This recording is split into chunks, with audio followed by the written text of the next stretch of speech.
Hey guys, and welcome back to G's Autos. Thank you so much for tuning in.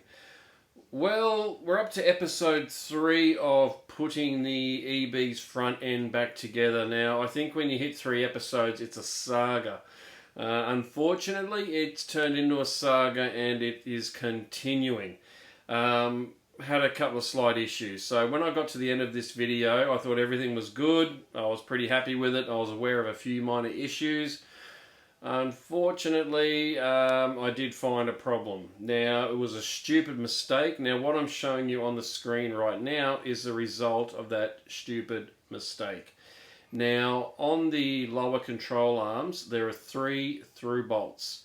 The inner one is where it bolts to the body. The middle one is where the bottom of the strut assembly attaches to it.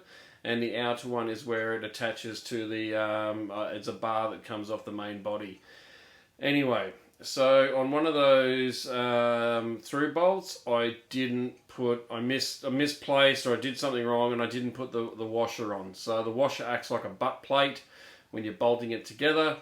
Unfortunately, I was aware of it, and putting the car back together with a really nasty head cold, I forgot that I had to fix it, and I didn't. And as a result, basically when the bolt's gone through, it's rubbed up against that that polyurethane bush and stripped out the outside of it.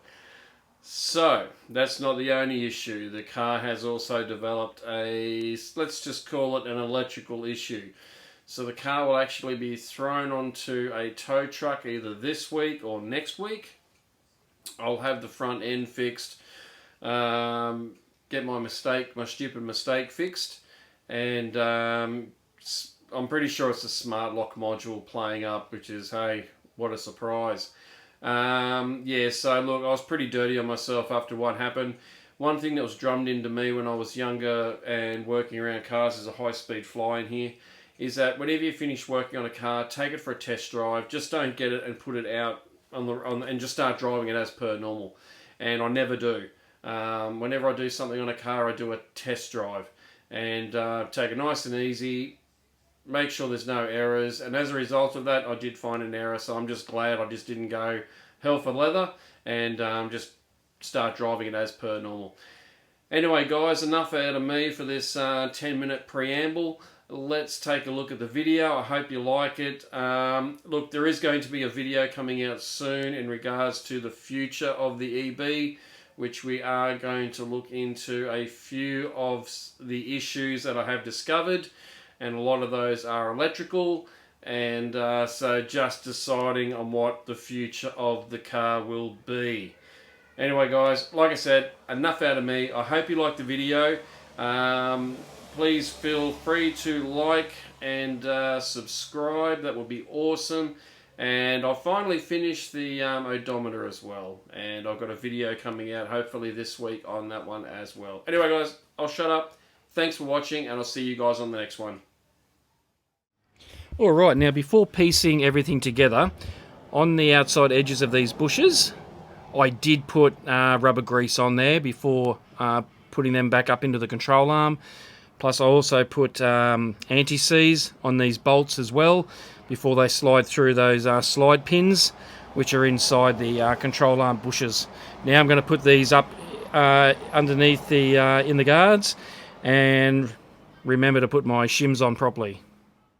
Alright, now when you're taking off these upper control arms, you'll find a number of these shims. Now, this is the passenger side. So 3 of those were towards the front, 2 of those were towards the back. Then on the driver's side, there were 3 and 3. Now, I didn't pay too much attention, obviously, when I was taking these off. So I'm pretty sure that that's how they were, and they're different thicknesses as well. So you got thicker ones and thin ones, depending on your alignment and all the rest of it. At the moment, to be honest, my care factor is 0. I'm going to put them in how I see them right here. And if they need to get changed when the car gets new tyres, alignment, all of that, then I'll worry about it then. All good. Okay, so I've made a little bit of progress since the last little clip. So I've got that upper control arm all bolted in. I've put the strut assembly in, I had to pull it apart actually and redo it, just trying to get, I felt as though the angle here wasn't right, and I felt I was almost bending the shocky. It just didn't feel right, so I'll go into that a little bit later, and if what I did is correct, I'll show you what I did. So the lower control arm's in, nothing is tight, everything's just kind of just sitting in there with a bolt through it so I can get it in, making sure it's sitting in position. I got the sway bar in. Now that I just jacked up with the jack, and I just had my partner go around the other side and just help hold it up while I bolted the brackets in. I've got an issue with a bracket on the other side, which I'll go into later. So far so good, just battling this bloody flu, and I feel terrible. So I'm just about to put these these sway bar links in with the rubbers, get all that sorted, and then I can move on to putting the control arm in. So that's pretty much where we're up to now. So I'll keep you posted as we go. Alright, here are the sway bar end links. As you know, I cleaned all these up and painted them. I actually had the threads cleaned up by someone. They're not too bad, they're still a bit average, but we'll see how we go. New nuts for the end, eye locks, UNF 3/8 for those ones, and I've cleaned and painted all these little metal separators, discs, whatever you'd like to call them. So they're all ready to go. So they're the rubbers I'm using for the sway bar links, and then that's what I used for the D rubbers on the sway bar. So alright, let's start piecing this together and get this in the car. Alright guys, this is where we are up to. It has been very, very, very slow going today. Felt like absolute rubbish out here in the sun, and just trying to fumble my way through this. This side is almost done. Everything is pretty much bolted on. On the passenger side, I ran into the big issue of the spring and strut assembly. Obviously, I have something wrong happening with the top hat.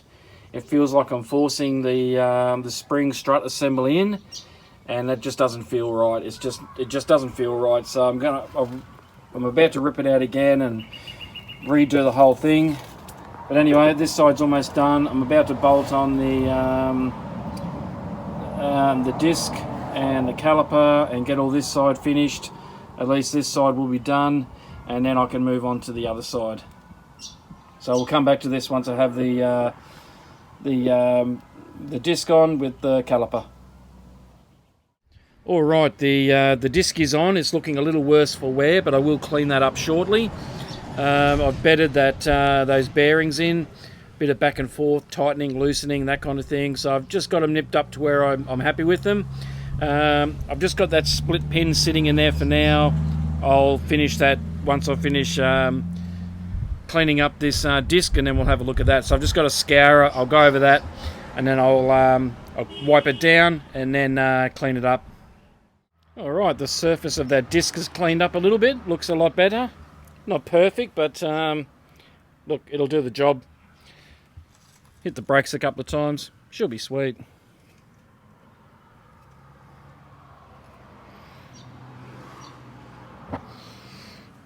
All right, so what's next? Caliper.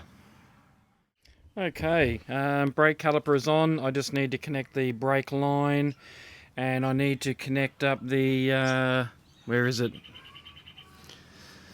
The Hall effect sensor for the ABS. I've just cleaned up those contacts, got a lot of the grime and grit off those contacts, so I'll put that in. There's a little 10 millimeter, or it's either a 10, I'm pretty sure it's a 10 millimeter bolt that just holds that in place. And pardon me, I will go through this week and replace those bleeder nipples. I'll put new ones in. Brake pads are in. I scratched the paint. Oh well. All good. Anyway, guys, that's how it's looking. Sorry. Let's just tidy up the last couple of bits and pieces. Alright, so the EB is back on the ground. Just trying to sort out a slight electrical issue with it at the moment. After being put back together, the battery needed charging. It wasn't quite charged. I jump started it. That worked fine. Then after about a minute, the car kept turning itself off. Not sure why. Put fresh fuel in, still continued to do it. Sometimes you turn the key, absolutely nothing. Even when it was hooked up to the jump starter, then it continued to turn itself off. What I did is I actually got it running, put it in neutral, just left it idling, and there it's continued to be okay.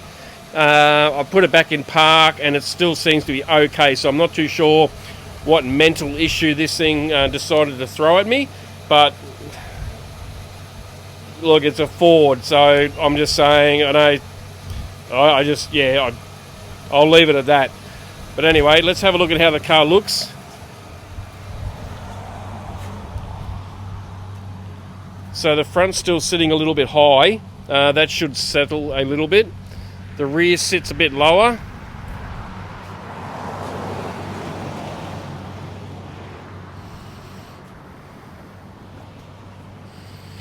But overall, that's how it looks.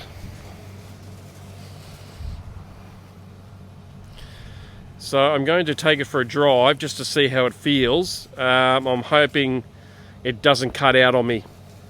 So I'm not too sure what that electrical issue is, but fingers crossed it stays running. Alright, so we're about to find out whether this electrical issue is gone, and we're about to find out whether the odometer works, and we're about to find out if the front end falls out on me after my stellar install job. Alright, fingers crossed, here we go. Okay, the verdict. Looks like it's settled a little bit in the front.